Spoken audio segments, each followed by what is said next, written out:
यसको यहीँ जाने भयो यही कलममा यो भयो अनि देन अगेन 1 1985 को 1 आयो तीनटा 1 भयो फेरि 9 माथि जाने भयो टपको मिडल कलममा जाने भयो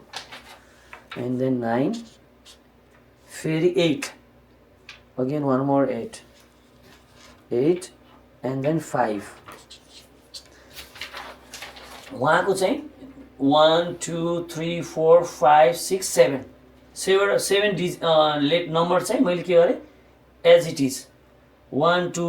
3 4 5 6 7 हेर्छ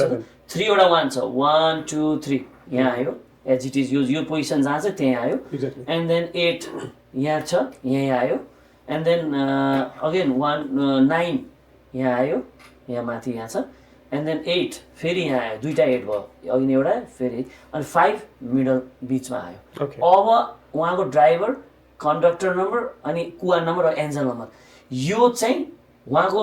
फिल इन द ग्याप्स भर्यो भने he is very lucky person उहाँको लाइफमा सबै कुरा ब्यालेन्स है केही चिजको कमी कमजोरी छैन भन्ने थाहा हुन्छ इफ फेरि यहीँ रिपिट भयो भने त्यो एनर्जी बढी छ भन्ने हुन्छ हि अलरेडी हेज 3-1 मतलब उहाँसँग सूर्य सनको एनर्जी धेरै छ अब उहाँलाई धेरै भयो भने माइनस जान्छ धेरै पोल्ने भयो गर्मी टु मच गर्मी हुने भयो सो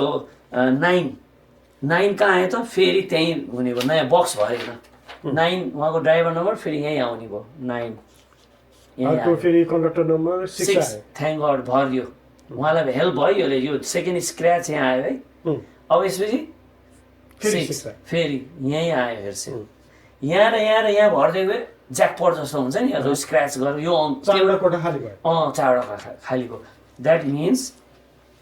उहाँको मिसिङ नम्बर एम लेख्छु मैले मिसिङलाई अनि मिसिङ नम्बर एउटा 7 भयो अनि त्यसपछि 2 भयो उहाँको 4 भयो अनि 3 भयो सो 2 7 3 र 4 चाहिँ मिसिङ छ 2 7 4 and 3 मिसिङ छ उहाँको लाइफमा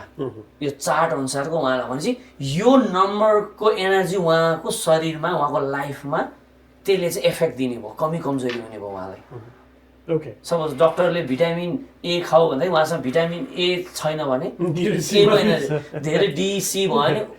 ए को एनर्जी चाहिने हो अब भिटामिन D12 छैन 2 भनेको भिटामिन 12 हो त्यो चाहिने उहाँको छैन भने उहाँलाई चाहिँ लाइफमा यसको एनर्जीले चाहिँ अप्ठ्यारो गर्ने भयो डे टु डे लाइफमा सो अहिले हेर्दाखेरि चाहिँ जुन चाहिँ नम्बर्सहरू मिसिङ छ त्यो बाहेकको नम्बर हेर्दाखेरि चाहिँ न्युमेरोलोजीले के देखाउँछ